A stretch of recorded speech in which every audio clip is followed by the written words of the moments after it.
بسم اللہ الرحمن الرحیم۔ ابن سعد میں ہے کہ ایک موقع پر خود حضرت مولا علی نے اس کا اظہار فرمایا کہ میں ہر آیت کے متعلق بتا سکتا ہوں کہ یہ کہاں اور کیوں اور کس کے حق میں نازل ہوئی، اور صحابہ میں حضرت ابن عباس کے سوا اس کمال میں آپ کا کوئی شریک نہیں۔ چنانچہ ان تمام تفسیروں میں فن کا مدفون روایات پر ہے، مثلا ابن الجزیر طبری، ابن ابی حاتم اور ابن الکثیر وغیرہ میں بکثرت آپ کی روایات سے آیات کی تفسیر منقول ہے۔ ابن سعد میں ہے کہ آپ نے حضور صلی اللہ علیہ وسلم کی وفات کے 6 مہینے تک جو گوشہ نشینی اختیار کی، اس میں آپ نے قرآن مجید کی تمام صورتوں کو نزول کی ترتیب سے مرتب کیا تھا۔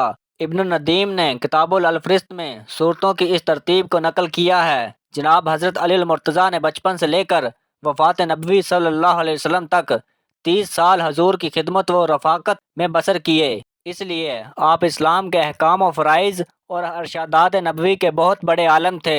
پھر تمام صحابہ میں وفات نبوی کے بعد سب سے زیادہ آپ نے عمر پائی۔ حضرت محمد صلی اللہ علیہ وسلم کے بعد تقریباً 30 برس تک ارشادات و افادات کی منصب پر جلوہ گر رہے۔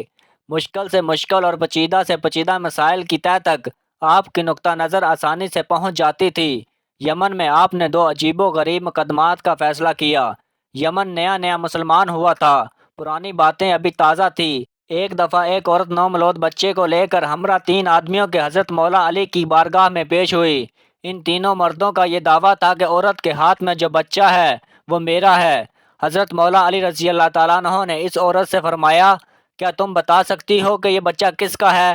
اس عورت نے کہا، یا علی، میں کس طرح بتا سکتی ہوں، میں یہ اقرار نہیں کر سکتی کہ میں نے ان تینوں مردوں کے ساتھ ہم بستری کی ہے۔ مجھے نہیں پتا کہ یہ کس کا حمل ٹھہرا تھا، یہ بچہ کس مرد کا ہے۔ میں آپ سے عرض کرتی ہوں کہ آپ میری اس غلطی کو معاف کر دیں۔ پاس بیٹھے سب لوگ سکتے میں آ گئے اور کہنے لگے کہ آج تو علی بھی فیصلہ نہ کر پائیں گے۔ پھر حضرت علی رضی اللہ تعالیٰ عنہ نے پوچھا، تم تینوں میں سے اس عورت کا شوہر کون ہے؟ ان تینوں مردوں میں سے ایک مرد نے ہاتھ کھڑا کیا تو آپ رضی اللہ تعالیٰ عنہ نے فرمایا، کیا تم حلفاً کہہ سکتے ہو کہ یہ بچہ تمہارے نطفے سے بنا ہے؟ شوہر نے حضرت علی سے عرض کی، نہیں حضور، میں اپنی بیوی کی بدکاری دیکھ کر کبھی بھی یقین سے نہیں کہہ سکتا کہ یہ بچہ میرا ہے یا پھر کسی اور کا ہے۔ وہاں بہت سے لوگ بیٹھے ہوئے تھے، وہ اس بات کو سوچ رہے تھے کہ یہ بہت ہی پیچیدہ مسئلہ ہے، اس کا حل کس طرح سے ہوگا۔ وہاں مشرکین بھی بے شمار جمع تھے۔ مشرکین کہنے لگے، آج حضرت علی رضی اللہ تعالیٰ عنہ کوئی فیصلہ نہیں کر پائیں گے۔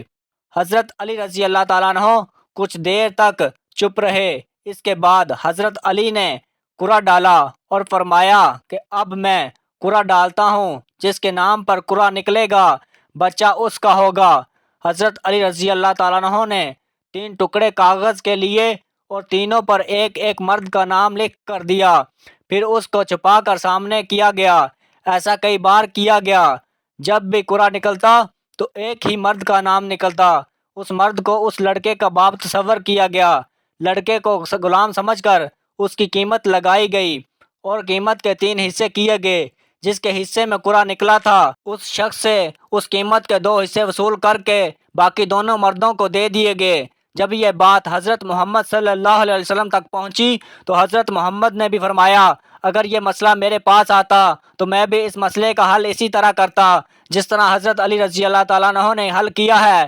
ایک روایت میں اس طرح بیان کیا گیا ہے کہ حضرت عمر فاروق رضی اللہ تعالیٰ عنہ کے زمانے میں قدامہ بن مظعون نے شراب پی تو حضرت عمر نے اس پر حد جاری کرنے کا حکم دیا۔ قدامہ نے کہا، مجھ پر کوئی حد نہیں، کیونکہ اللہ تعالیٰ کا فرمان ہے کہ ایمان لانے والوں اور عمل کرنے والوں پر کوئی حرج نہیں ہے جو کچھ انہوں نے کھایا پیا۔